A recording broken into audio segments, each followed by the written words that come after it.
நாம் அனைவருமே தேவனை துதிக்கின்றோம், தேவனை ஸ்தோத்தரிக்கின்றோம், தேவனுக்கு அல்லேலூயா என்று சொல்லி அவரை மகிமைப்படுத்துகின்றோம். ஆனால் இந்த வார்த்தைகளுக்கு அர்த்தம் என்ன? துதி என்றால் என்ன? ஸ்தோத்திரம் என்றால் என்ன? அல்லேலூயா என்றால் என்ன? இவைகள் எதை குறிக்கின்றது?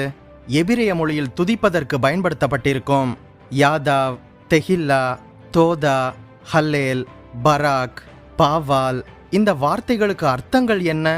வேதாகமத்தில் இந்த எபிரேய வார்த்தைகளின்படி யாரெல்லாம் எப்படியெல்லாம் தேவனை துதித்தனர் என்ற வசன ஆதாரங்களுடன் விரிவாக பார்க்கலாம். இனி துதிக்கிறேன், ஸ்தோத்தரிக்கிறேன், அல்லேலூயா என்று சும்மா சொல்லாமல் இதன் உண்மையான அர்த்தம் தெரிந்து இந்த வார்த்தைகளை நாம் உபயோகித்து தேவனை மகிமைப்படுத்துவோம். ஆச்சரியமான தகவல்கள் இருக்கின்றது. வீடியோக்கு ஒரு லைக் பண்ணிட்டு கடைசி வர பாருங்க.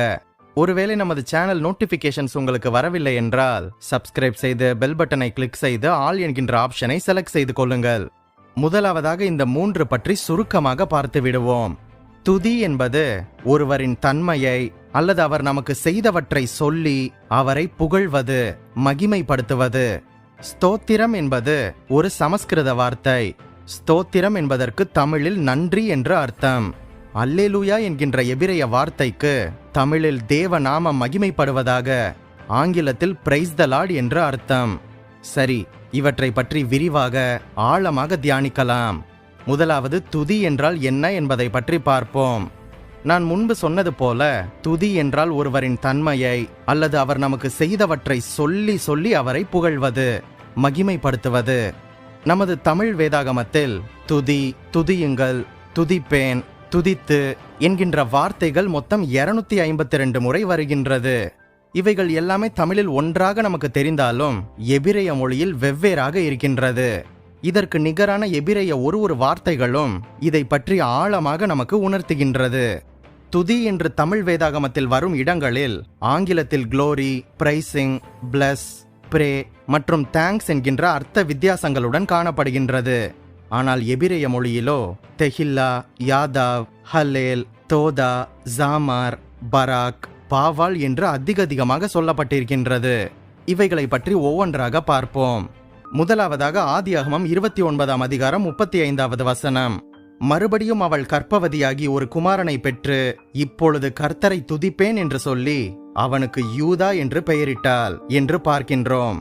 யூதா என்பதற்கு துதிப்பேன் என்று அர்த்தம். இந்த வசனம் ஆங்கிலத்தில் பிரைஸ் மற்றும் தேங்க்ஸ் என்று வருகின்றது. ஆனால் எபிரேய மொழியில் யாதாவ் என்று வருகின்றது. இந்த யாதாவ் என்பதற்கான அர்த்தம் 2 கரங்களையும் நேராக ஒரு ஈட்டியை போல நீட்டி கரங்களை உயர்த்தி பக்தியோடு, ஆண்டவரே எல்லாவற்றிற்கும் நீர்தான் காரணம், நான் அல்ல, எல்லாமே நீர்தான் என்று சொல்லி துதிப்பதுதான் இந்த வார்த்தையின் அர்த்தம். ஆகவே இனி ஆலயங்களில் நீங்கள் தேவனை துதிக்கும் போது ஒரு கையை பாதி தூரமோ அல்லது ஒரு கையை மட்டுமோ தூக்கி அல்ல, உங்கள் 2 கரங்களையும் வானத்திற்கு நேராக முழுவதுமாக தூக்கி, தேவனே நான் அல்ல, எல்லாவற்றிற்கும் நீர்தான் காரணம் என்று சொல்லி அவரை துதியுங்கள். இரண்டாவதாக யாத்திராகமம் 15:11 வசனம். கர்த்தாவே, தேவர்களில் உமக்கு ஒப்பானவர் யார்? பரிசுத்தத்தில் மகத்துவம் உள்ளவரும் துதிகளில் பயப்படத்தக்கவரும் அற்புதங்களை செய்கிறவருமாகிய உமக்கு ஒப்பானவர் யார் என்கின்ற வசனம். இந்த வசனம் ஆங்கிலத்தில் க்ளோரி என்று மொழிபெயர்க்கப்பட்டிருக்கின்றது. ஆனால் எபிரேய மொழியில் தெஹில்லா என்று வருகின்றது. இந்த தெஹில்லா என்கின்ற வார்த்தைக்கு நன்றாக சத்தமாக பாடி தேவனது அதிசயங்களை, தேவனது அற்புதங்களை, தேவனது மகத்துவங்களை, தேவனது வல்லமைகளை பற்றி நல்ல உரத்த சத்தத்தில் பாடுவது, தேவனை சத்தமாக மகிமைப்படுத்துவது. ஆகவே இனி நீங்கள் ஆலயங்களில் தேவனை துதிக்கும் போது மெல்லமாகவோ அல்லது சத்தம் கம்மியாகவோ வாய்க்குள்ளேயே முணுமுணுக்காமல் நன்றாக வாயை திறந்து தேவனை சத்தமாக துதித்து அவரது மகத்துவங்களை சொல்லி சொல்லி போற்றி துதியுங்கள். மூன்றாவதாக லேவியராகமம் 19:24. பின்பு 4ஆம் வருஷத்திலே அவைகளின் கனிகள் எல்லாம் கர்த்தருக்கு துதி செலுத்துகின்றதற்கேற்ற பரிசுத்தமாக இருக்கும் என்று வருகின்றது. இந்த வசனம் ஆங்கிலத்தில் பிரைஸ் என்று வந்தாலும் எபிரேய மொழியில் ஹல்லேல் என்று வருகின்றது. ஹல்லேல் என்பதற்கு விளைச்சலை கொடுத்த தேவனுக்கு நன்றி என்று துதிப்பது. இனி நீங்கள் ஆலயத்தில் தேவனை துதிக்கும் போது கர்த்தர் உங்கள் வாழ்க்கையில் செய்த அனைத்து காரியங்களுக்காகவும் அவர் உங்கள் வாழ்க்கையில் செய்த நன்மைகளுக்காகவும் விளைச்சலை தந்த தேவனை நன்றாக ஆர்ப்பரித்து தேவனை மகிமைப்படுத்தி துதியுங்கள். 4வது 1 சாமுவேல் 2:10. கர்த்தருடைய வழக்காடுகின்றவர்கள் நொறுக்கப்படுவார்கள், வானத்திலிருந்து அவர்கள் மேல் முழங்குவார். கர்த்தர் பூமியின் கடையாந்தரங்களை நியாயம் தீர்த்து தாம் ஏற்படுத்தின ராஜாவுக்கு பலன் அளித்து தாம் அபிஷேகம் பண்ணினவரின் கொம்பை உயர பண்ணுவார் என்று துதித்தாள் என்று வருகின்றது. இந்த வசனம் சாதாரணமாக ஆங்கிலத்தில் பிரேய்ட் என்று வந்தாலும் எபிரேய மொழியில் பவ்வால் என்று இருக்கின்றது. பவ்வால் என்பது நீதிக்காக முறையிட்டு பெற்றுக்கொண்டவற்றிற்கான விண்ணப்பம். அதாவது நமது விண்ணப்பங்களை தேவனிடம் சொல்வது, தேவனிடம் நீதிக்காக விண்ணப்பம் செய்வது. அடுத்ததாக நீங்கள் தேவனை துதிக்கும் போது உங்கள் வாழ்க்கையில் சிலர் உங்களை தேவையில்லாமல் தொந்தரவு செய்து கொண்டிருந்தால், அல்லது உங்களுக்கு நியாயம் கிடைக்க வேண்டும் என்றிருந்தால், நீதியின் தேவனாகி அவரை நோக்கி முறையிட்டு காரியங்களை அவர் வாய்க்க பண்ணுவார் என்கின்ற நிச்சயத்துடன் இந்த துதி விண்ணப்பத்தை அவருக்கு ஏறிடுங்கள். அடுத்ததாக 2 சாமுவேல் 22:50. இது நிமித்தம் கர்த்தாவே, ஜாதிகளுக்குள் உம்மை துதித்து உம்முடைய நாமத்திற்கு சங்கீதம் பாடுவேன். இந்த வசனம் ஆங்கிலத்தில் பிரேய்ட் என்று வந்தாலும் எபிரேய மொழியில் பவ்வால் என்றுதான் வருகின்றது. இதுவும் நீதிக்காக முறையிட்டு பெற்றுக்கொண்டதற்கான ஒரு துதி விண்ணப்பம்தான். அடுத்ததாக நாம் ஏன் தேவனை துதிக்கின்றோம் என்று பார்ப்போம்.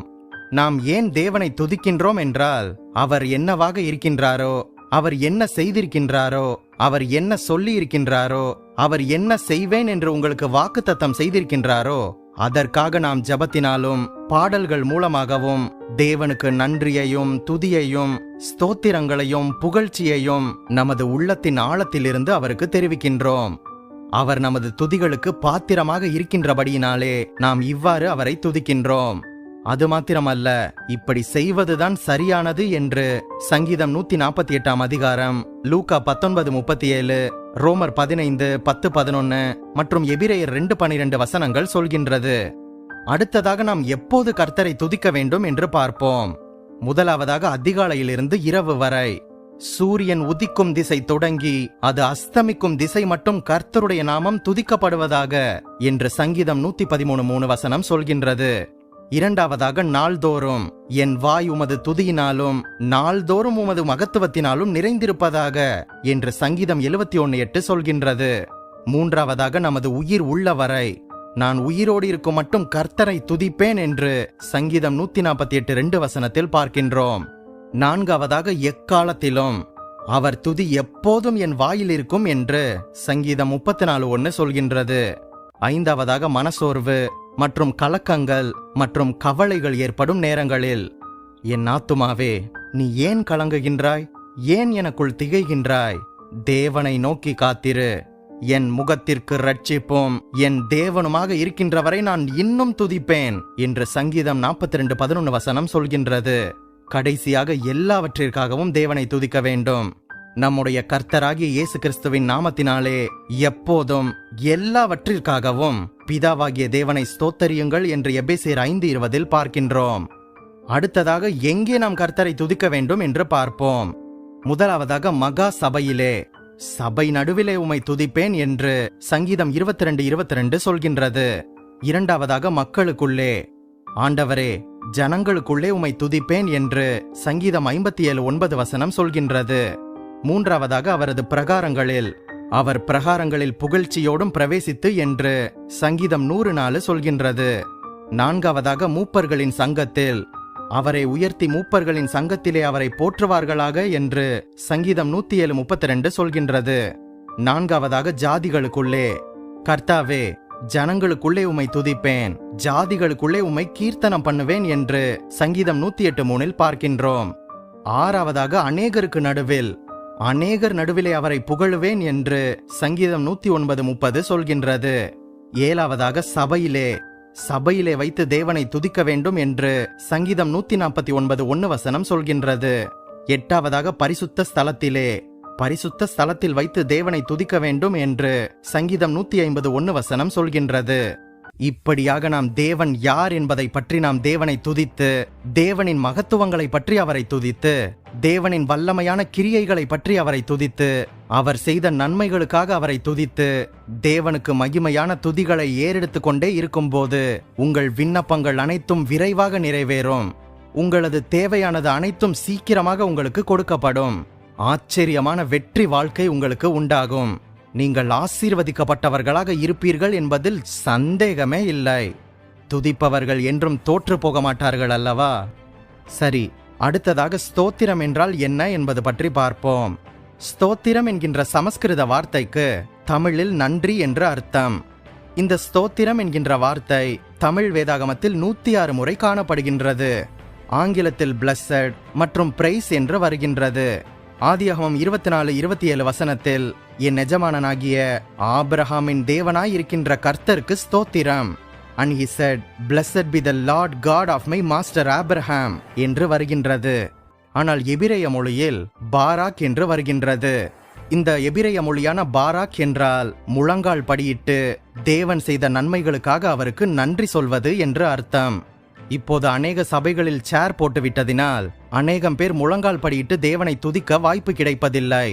ஆனால் உங்களது வீட்டில் வைத்து, உங்களது தனி ஜபத்தில் வைத்து நீங்கள் முழங்கால் படியிட்டு தேவனை நோக்கி பார்த்து அவர் செய்த காரியங்களுக்காக, அவர் செய்த நன்மைகளுக்காக, அவர் உங்கள் வாழ்க்கையில் செய்த அநேக அற்புதங்களுக்காக, இனி அவர் உங்கள் வாழ்க்கையில் செய்ய போகின்ற அதிசயங்களுக்காகவும் முழங்கால் படியிட்டு கர்த்தரை நோக்கி பார்த்து அவருக்கு ஸ்தோத்திரம் செய்ய வேண்டும்.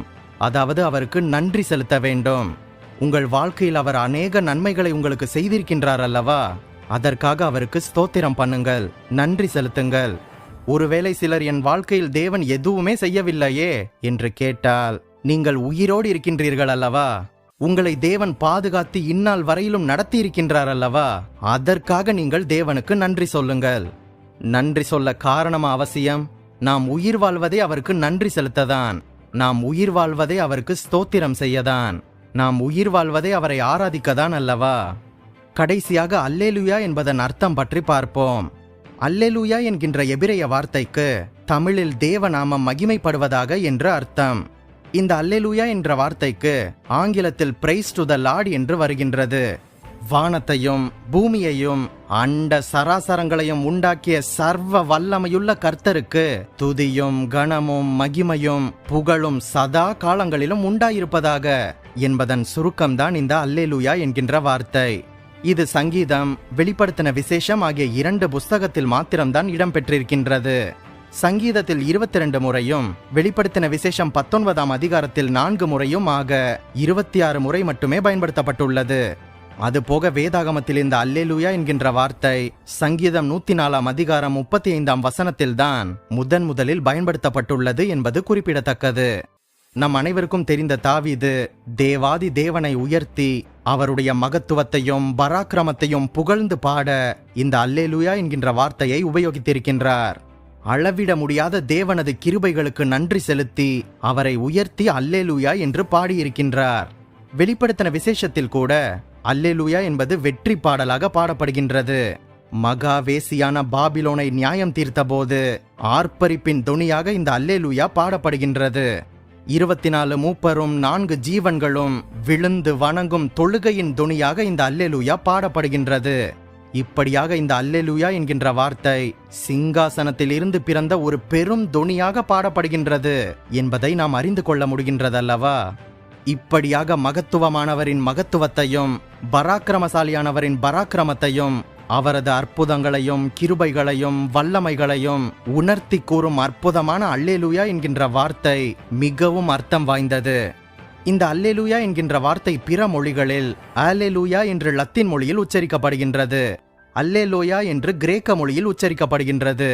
ஹல்லேலூயா என்று ஆங்கிலத்திலும் ஹல்லேலூயா என்று எபிரேய மொழியிலும் உச்சரிக்கப்படுகின்றது. ஆங்கிலத்தில் இந்த அல்லேலூயாவுக்கு நிகராக பிரைஸ் தி லார்ட் என்கின்ற வார்த்தையும் உபயோகப்படுத்தப்படுகின்றது. இனி வெறுமனையாக தேவனை நோக்கி நான் உம்மை துதிக்கின்றேன், ஸ்தோத்தரிக்கின்றேன், உமக்கு அல்லேலூயா என்று நாம் சொல்லாமல் இந்த வார்த்தையின் அர்த்தங்களை புரிந்து கொண்டு தேவன் எப்படிப்பட்டவர், அவரின் மகத்துவங்கள், வல்லமைகள், கிருபைகள், இரக்கங்கள், அதிசயங்கள், அற்புதங்கள், நமக்கு செய்த நன்மைகள், அவர் செய்த மகத்துவங்களை சொல்லி சொல்லி அல்லேலூயா என்றும் ஸ்தோத்திரம் என்று நாம் சொல்லி அவரை துதிக்கும் போது தேவனை மகிமைப்படுத்துவதில் அர்த்தமுள்ளதாக இருக்கும். தேவனை துதிப்பவர்கள் என்றுமே தோற்று போனதில்லை. தேவனை துதிக்கின்ற நீங்கள் ஆசீர்வதிக்கப்பட்டவர்கள். இந்த பதிவு உங்களுக்கு பயனுள்ளதாக இருந்திருக்கும் என்று நம்புகின்றேன். நம் பைபிள் விஸ்டம் தமிழ் சேனலுக்கு உங்களால் முடிந்த உதவியை செய்யுங்கள். இந்த வீடியோவையும் நமது சேனலையும் உங்கள் கிறிஸ்தவ நண்பர்களுக்கு அறிமுகம் செய்யுங்கள்.